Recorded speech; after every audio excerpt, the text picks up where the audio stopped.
It is Thursday, March 13th. Again, I have just come back from a walk. I think I'm just going to start this again just in case. Yes, it is Thursday, March 13th, and I've just come back from a walk. And I've changed my location where I sit because before I was sitting on the sofa at the coffee table and the cards kept falling down. So I thought, well, why don't I sit at the dining room table? And then the cards will be on the table in front of me. Doesn't that make sense? Oh my goodness, I have some good ideas sometimes. So today, beautiful sunny day. And I went for a walk today, as I do every day. So lovely to be out in the sun. Everyone's spirits were lifted with it. The other day walking, I saw a Black Hawk helicopter because I live literally not even a 5-minute drive from the US border. And so we see them patrolling. They come by once or twice a week and they fly very low. And the noise, you can hear them. So you're like, oh, and you know it's not a air ambulance and it's not a traffic helicopter, which is pretty typical, checking the border traffic, or a news helicopter. So there you go. It's we have a local photographer that got a good photo, and he works at the airport, so he knows his stuff, and it's the Black Hawk helicopter. So it's a little unsettling the first time you see it. It's a little odd to think that these are the times that we live in, and that there are people in various parts of the world where this is more than a once or twice a week occurrence. It's a daily occurrence and multiple times a day.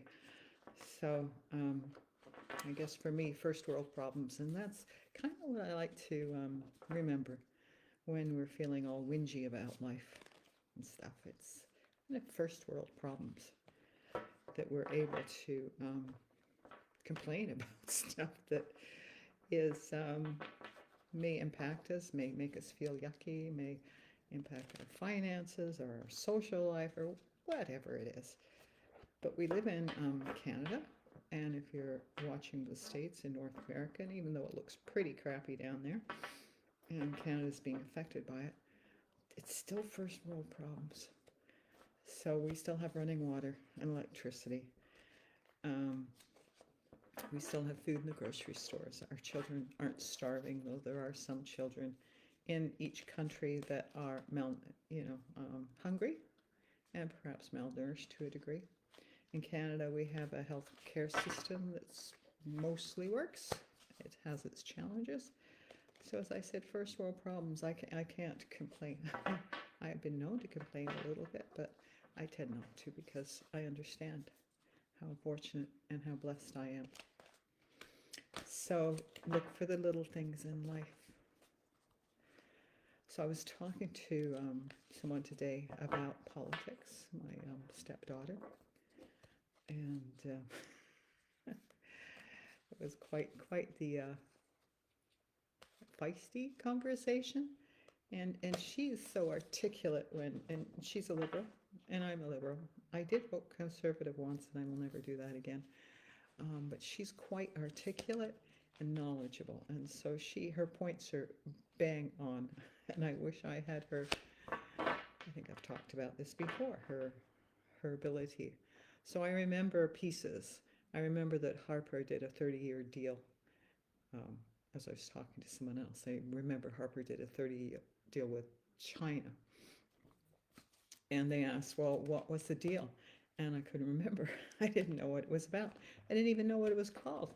My stepdaughter did, Kelly. She knew what it was right away.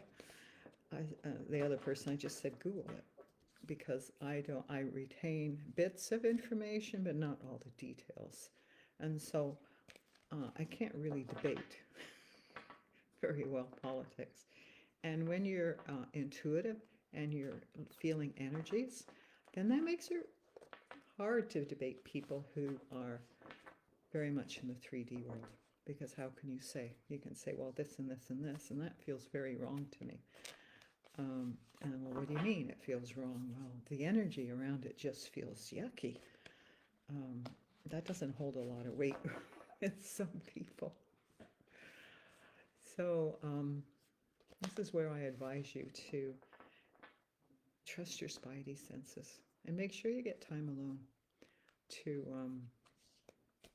okay, so this reading is going to be for everyone that may be feeling the energies that are out there, who are empaths and that are feeling troubled by the energies that are out there. And so I'm hoping that this is working out volume-wise. So I wanted to do a reading to help you cope and manage the energies and help manage your own energies. And maybe we'll do a little meditation along with that. Let's see. So we're 5 minutes in, and in that 5 minutes I've kind of rambled along, and I've been shuffling cards. And so really this reading is for you. It's not going to be about politics. It's going to be for people that are feeling the energies and feel like they're being pushed and shoved around by them, and really don't know whether they're coming or going. So that will be people that do not have a meditative practice or a way to relieve stress. There was someone on Facebook who was talking about they couldn't sleep at night, and everyone's offering, all the natural remedies and all that stuff, but no one said, so what's keeping you awake at night? What is your mind racing? What thoughts? Is there something you can change or something you can't change? And so these are the things that you need to ask yourself. Is this something I can change? And if you can, it's in your daily life, it's about money, then maybe you can look at your finances, which I did once when I was like, oh, there's not enough money. My husband's retired, and so then I sat down and I looked at what we were spending, and there was no wiggle room at all. And so I went to the bank and I said, I have no wiggle room, and what can we do about this? And so he went looking and he goes, well, we can take an extra $500 out a month. And I said, really? He said, 600 if you want. I said, what about 650? He said, yeah. I said, how will that affect the bottom line? He said, well, you had enough money to last until me, had turned 92, I believe. And that was, the house wasn't included in that. So I went, oh, well, I'm good with that. So now we have wiggle room, which is good because my husband's car needs fixing. So you have to be able to look at things. And I didn't want to look at that. I didn't want to look at what I spent. But as I did, I realized we weren't spending outrageous sums of money. We weren't going out for dinner. We were cooking, most of it was groceries, some at the liquor store. Visiting our son up in Squamish. So there's not a lot of, anyway, all of that to say, we've looked at what we could cut back, what we're willing to cut back, what we don't want to cut back. And so that's what you can do if finances are an issue. So you've got to look at something head on until you can, in order to change it if you want to. Or you can bury your head in the sand and worry. And worry will get you nowhere. It'll make you not sleep at night. It will give you ulcers. It will stress your physical body. The cortisol levels in your body will be out of the roof. Physically, your immune system will get shot. I mean, there's so many things. So it's really important to face things kind of head on as best as you can. Ask for help if you need it, including from the unseen world. Maybe from your grandma that passed on, or a best friend that's hanging around in spirit, or your spirit guides if you believe in that, and I do. Your better angels. Everyone's there to help you. And so you can simply say, I need help with this. And when you do, they'll find a way to give you the help you need. It'll come from the oddest places, really, truly the oddest places. And so you just have to ask that and then let it go, knowing that you will get an answer that will help you. And you have to be open to that. If you're not, it's like having a brick wall in front of you. There's high brick, wide wall, and they're like, I want to give them the answer. I want to give them some help. I know someone that can help them, but they're just not open to receiving it. So I hope you understand what I'm trying to say here. So you have to learn to, you don't have to, but I would imagine you would like to learn how to manage your energies around these energies and the energies of your family life, your work life, the balance of the two, so that your life can be better, you know, and change the things that you can change, and the other things that you can't change, then you just do the best you can. You do the best you can for yourself, for your family, for your community, and that's more than good enough. And other people that are retired like myself and people who have time will pick up the slack in other areas to help create change. It doesn't take a lot. You can create change by being a bit of a keyboard warrior in a very gentle and polite way, may I say. No swearing allowed. It doesn't serve anyone to get anyone's back up. And share the things that you think are important to you, whether it be the rescue of horses from the slaughterhouse, animals at the SPCA, environmental organizations, and political organizations. So you help out wherever you can, if you can. So here we go. Find your backbone. And I don't know whether you can see that. That's poor woman's bent backwards like a wet noodle. And so it's important to find your backbone. And by that, I mean the line in the sand. The line in the sand that you will not let anyone cross. The line that says, I'm not listening to this. I'm not doing this. I'm not prepared to subject myself to this rhetoric, to this energy. Yeah, thank you. That I'm going to protect my energy. And that can be your backbone. I am going to protect my energy, and my health is more important right now than anything else. Because without you being well, healthy, emotionally, mentally, physically, then you are no good to anyone else, especially if you've got a family and small kids who are also very empathetic, will pick up on your energies. And that's not good for them. So you need to find a way to manage your energies in order to be give where you can, to have a full vessel to pour from. Okay? So the next card is just what we've been talking about. Nurture yourself first. I gotta find a better way to do this. You can't see that. Nurture yourself first. Okay, so on the card, she's sleeping in a leaf, and there's a flower with a stamen with nectar that's just bent down to touch her. And she's resting deeply because she needs the rest.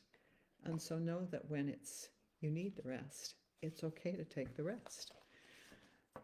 I may have mentioned this before, and I'm going to mention it again. It always helps to have a reminder, is that when a choir sings, they're not singing the same note at the same time. One note is carried by a number of people, and then it's picked up, and that same note is picked up by another number of people, and so on and so on. So it seems seamless, but it isn't, because the ones that started everyone has to take a breath, regroup, to sing the next bit.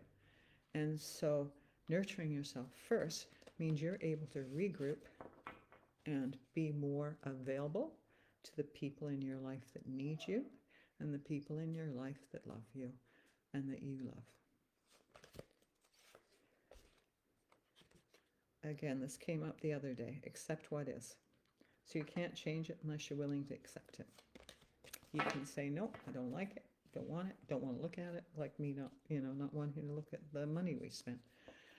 You have to accept what is. And until you do, then you won't be able to be your best, be able to do the best action moving forward.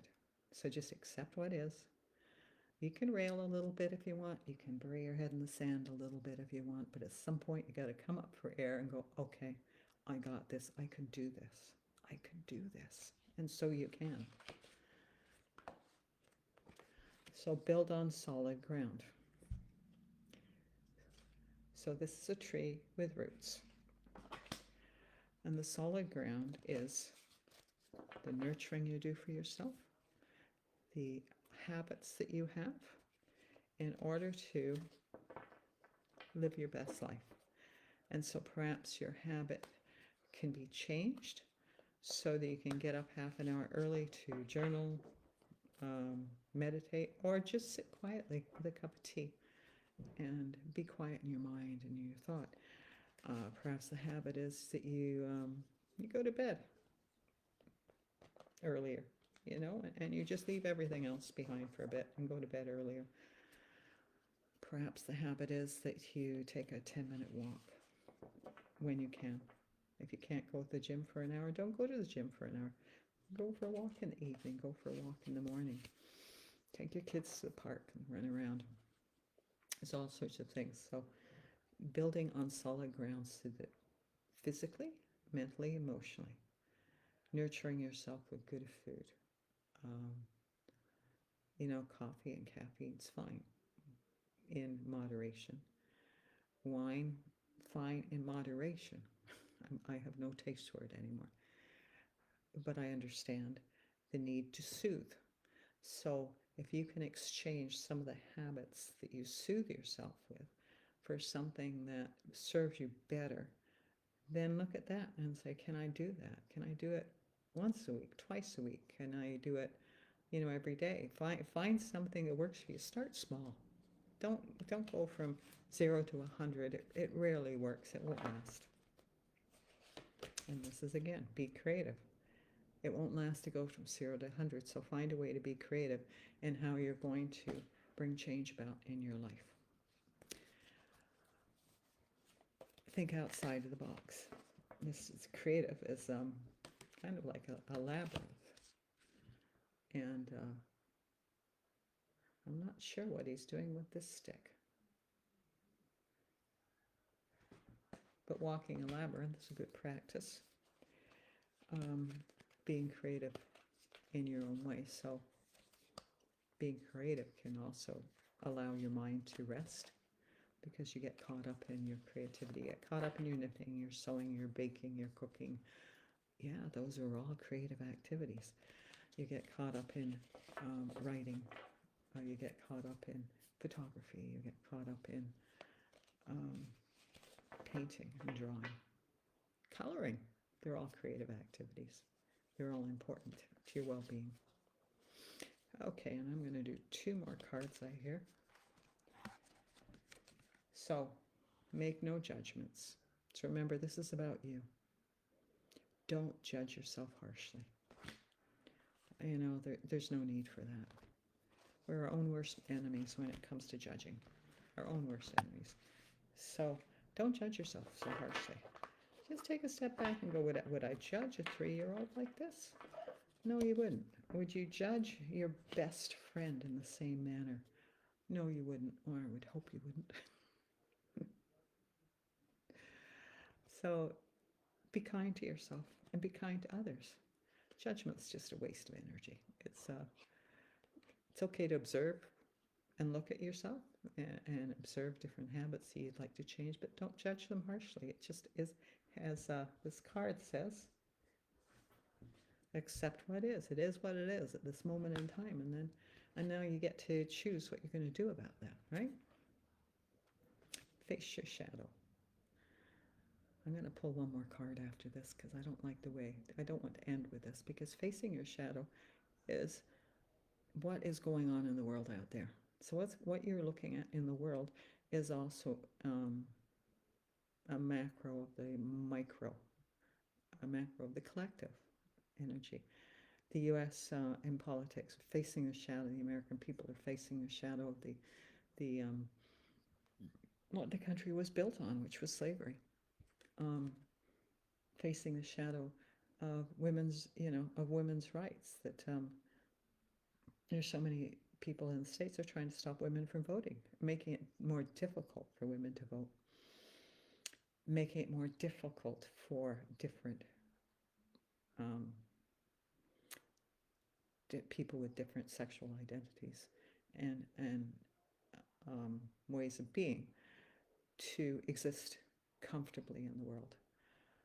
The diversity, equity, inclusion, and accessibility. They're saying, they want you to think that's a bad thing. It's not. It's not a bad thing.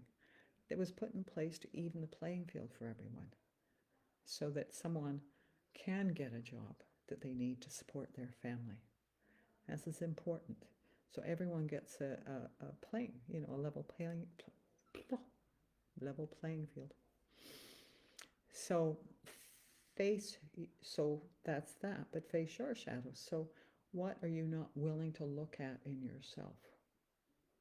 And it's probably something you judge yourself really harshly. But look beneath that. Why are you judging yourself so harshly? What were you told as a child that made you think that this is okay to judge yourself so harshly? What's the shadow that you don't want to say to anyone? What are you afraid to say? There's always a part of ourselves that we're afraid to be vulnerable and say out loud to someone because someone may judge you so badly for it. But usually it's bigger in your mind than it is in anyone else's mind. So just look at it and see where it's coming from, where it originated from, and then perhaps love it like you would a 3-year-old. Love on yourself. That's a really important thing right now. Love on yourself. Look at what is, acknowledge it, and then what are you going to do about it? Okay, one more card.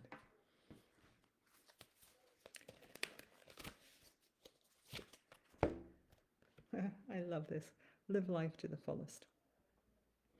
So you just live your life as well as you can to the fullest and be joyful. Find ways to be joyful, whether it's playing with your child, playing with your dog, playing with your cat,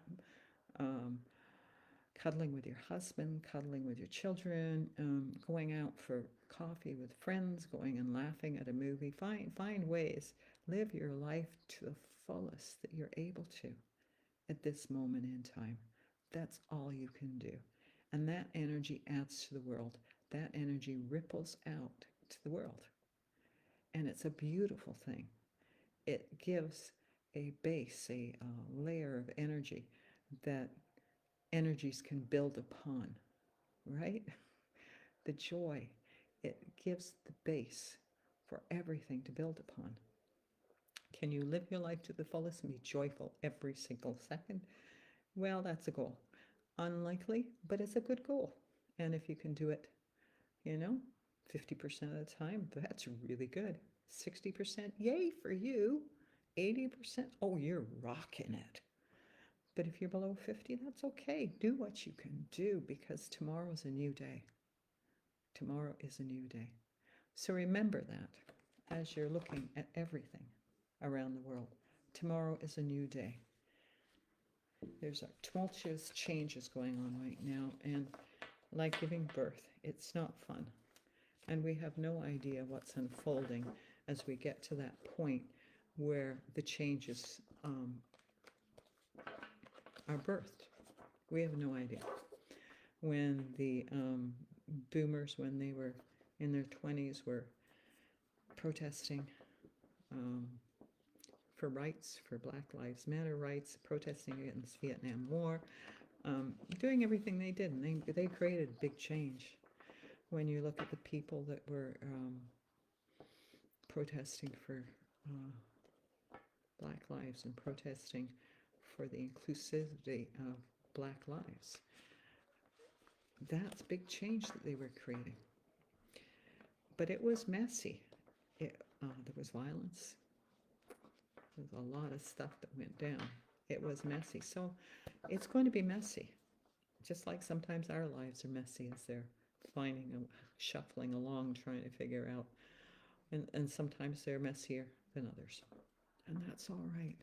That's called life. That's called being human. So forgive yourself for being human. Forgive everyone else for being human. and do what's best for you.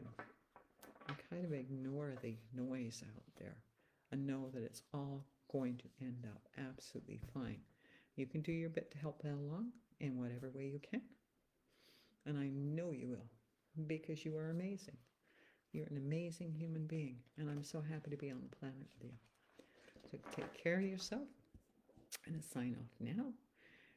And sending big hugs to you. Many blessings for ease in whatever way you need it in your life, whether it's physically, emotionally, mentally. I send you blessings for ease so that you may feel your guides and your better angels around you and that you know that you are loved beyond measure. Okay, take care. Bye-bye.